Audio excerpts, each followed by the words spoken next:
A'udzubillahi minasyaitonirrajim. Bismillahirrahmanirrahim. Assalamualaikum semua, kembali lagi bersama saya Syarul. Terima kasih sebab dah klik video ni. Semoga yang menonton video ni ditambahkan rezeki dan dipermudahkan urusan dunia dan akhirat. Alright, dalam video kali ni saya akan ceritakan kisah KKN Desa Penari yang tengah viral di media sosial sekarang ni. Saya akan ceritakan seringkas mungkin sebab cerita ni masih ditayangkan di Pawagam dan para netizen tercari-cari siapa watak sebenar dalam cerita ni, dan katanya mereka jumpa gambar asli Bima yang salah seorang pelajar yang terlibat dengan KKN Desa Penari ni. Yang belum subscribe, sila subscribe sekarang dan tekan notification bell sekali. Pada yang nak beli lampu benang ni dan nak join grup Telegram saya ada letakkan link dekat bawah. Macam biasa, sebelum saya mulakan, jom kita baca selawat Nuri Mubin dulu. Sallallahu Rabbuna ala nuril mubin Ahmad al-Mustafa Sayyidil Mursalin. Sallallahu Rabbuna ala nuril mubin Ahmad al-Mustafa Sayyidil Mursalin. Sallallahu Rabbuna ala nuril mubin Ahmad al-Mustafa Sayyidil Mursalin. Tanpa membuang masa lagi, jom let's jump to Rabak Surah.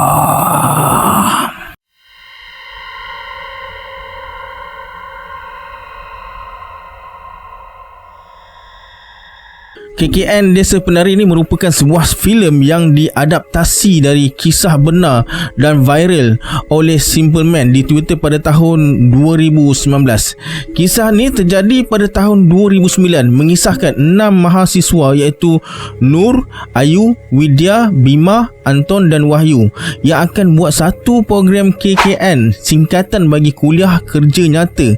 KKN ni macam satu program wajib untuk mahasiswa yang dijalankan selama 1 hingga 2 bulan di kampung-kampung untuk berbakti kepada masyarakat lah. Sebenarnya ada 14 orang semuanya, tapi penulis Simple Man tu hanya tulis 6 orang je. Sebelum masuk ke Desa Penari yang dipercayai berada di Banyuwangi, Nur nampak ada seorang pakcik tua yang misteri perhati ke arah dia. Pakcik tua tu seolah-olah bagi isyarat pada Nur supaya jangan masuk ke desa tersebut. Desa ni sangat terpencil, kereta pun tak boleh masuk dalam Desa Penari ni, cuma motor je yang boleh. Di pertengahan jalan, Widya terdengar bunyi aneh. Bunyi tu macam bunyi gamelan. Selain tu, Widya ternampak ada seorang penari tengah berdiri di antara pokok-pokok dekat situ. Keanehan desa ni tak hanya dirasakan oleh Widya je. Nur pun merasakan hal yang sama. Dia terasa banyak aura negatif dan ternampak sosok hitam dengan mata merah menyala yang selalu menatap ke arahnya. Di sini kita tahu Nur memiliki indera keenam. Bila dah sampai, mereka semua berkenalan dengan ketua kampung Desa Penari tu, iaitu Pak Prabu. Kemudian Pak Prabu tunjuk pada mereka semua sebuah tempat bernama Tapak Tilas. Tapak Tilas ni macam pintu gerbang. Dekat sekitar pintu gerbang tu banyak sesajen dan janur kuning. Pak Prabu bagi amaran supaya jangan sesiapa pun masuk atau melepasi Tapak Tilas ni. Hari demi hari yang mereka lalui penuh dengan gangguan yang bermacam jenis. Ternyata setelah berjumpa dengan Pak Buyut ni orang yang paling tua dekat Desa Penari tu. Kata Pak Buyut, Nur dan Widya ni memiliki darah hangat, darah yang sangat disukai oleh kaum jin. Hal ni dibuktikan dengan mereka yang rasa kopi hitam pekat tu sangat manis.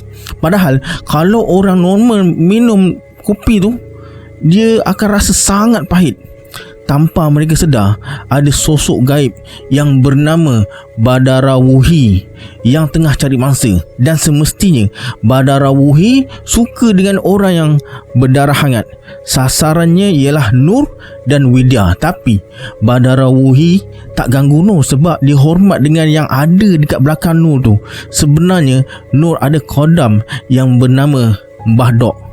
Bahdok lah yang selama ni lindungi Noh dari segala bahaya atau serangan dari bangsa jin. Jadi Widya lah satu-satunya yang boleh Badarawuhi jadikan sasaran. Dalam masa yang sama, dalam diam-diam Bima suka pada Widya dan telah sihir Widya supaya suka padanya. Disebabkan itu, Badarawuhi nampak peluang dan masuk ke dalam mimpi Bima. Dia perlihatkan pada Bima yang Widya dalam bahaya sekarang. Badan Widya dibelit ular yang sangat banyak. Badarawuhi mengatakan Widya tak akan dapat keluar dari desa ni. Jadi Bima tawarkan untuk bantu Widya. Badarawuhi kata kalau nak tolong Widya, Bima kena ambil satu benda yang bernama mahkota Kawaturih yang ada di tapak tilas.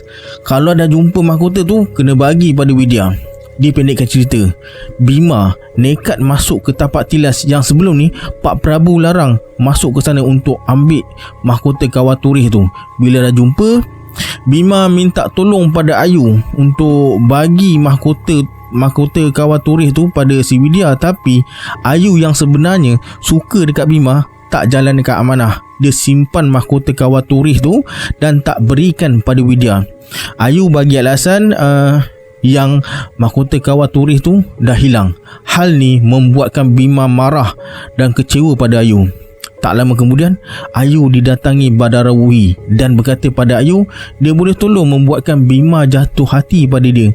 Jadi Badarawuhi pun bagi selendang hijau pada Ayu. Selendang ni bukan sebarang selendang. Selendang ni mampu pikat siapa saja yang kita suka. Dan alhasilnya Ayu pun pikat Bima dan masuk ke tapak tilas. Di sana mereka berdua telah melakukan hal yang sangat dilarang. Tapi Bima tak sedar apa yang berlaku sebenarnya. Dia macam dipukau. Disebabkan Bima dah buat perjanjian dengan Badarawuhi dalam mimpi tu supaya Widya selamat, akibatnya setiap malam Bima kena pergi ke tapak tilas dan bersetubuh dengan Badarawuhi. Pada satu malam, tanpa Bima sedar, Widya ikut Bima dari belakang ke tapak tilas. Widya terkejut bila dia mengintip. Dia nampak Bima tengah berendam bersama dengan ribuan ekor ular. Tiba-tiba Bima menatap ke arah tempat Widya mengintip tu, diikuti dengan ular-ular yang ada dekat situ. Widya terkejut dan berlari pergi, tapi telah ditangkap oleh Badarawuhi dan dibawa masuk ke alam gaib. Dekat sana, Widya saksikan sendiri Ayu dipaksa menari untuk hiburkan penunggu-penunggu hutan yang amat menyeramkan. Ternyata Ayu sekarang dah jadi pengganti Badarawuhi untuk hiburkan warga desa gaib dekat situ. Reaksi di muka Ayu macam suruh Widya pergi sambil menari tu. Dia macam suruh Widya pergi tau. Untuk selesaikan masalah ni, kawan-kawan yang lain telah minta tolong daripada Mbah Buyut. Mbah Buyut mampu berubah wujud jadi seekor anjing dan telah jumpa Widya dekat desa penari gaib tu. Widya nak sangat tolong Ayu tapi tak boleh.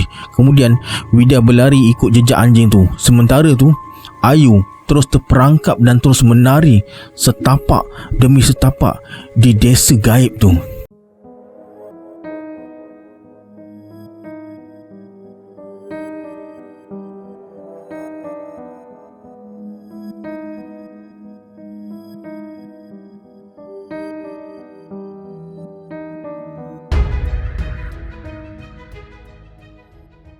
Perbuatan Ayu dan Bima dijadikan sebab oleh Badarawuhi untuk tuntut tumbal dengan tuduhan bahawa mereka berdua ni telah melanggar larangan dan menodai tempat suci.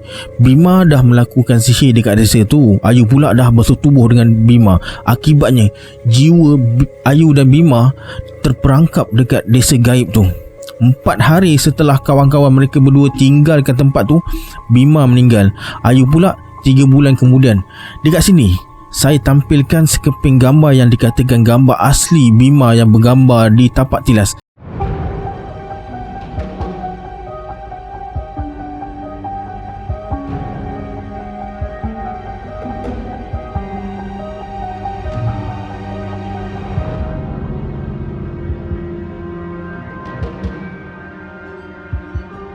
Sama ada benar atau tak, masih menjadi misteri.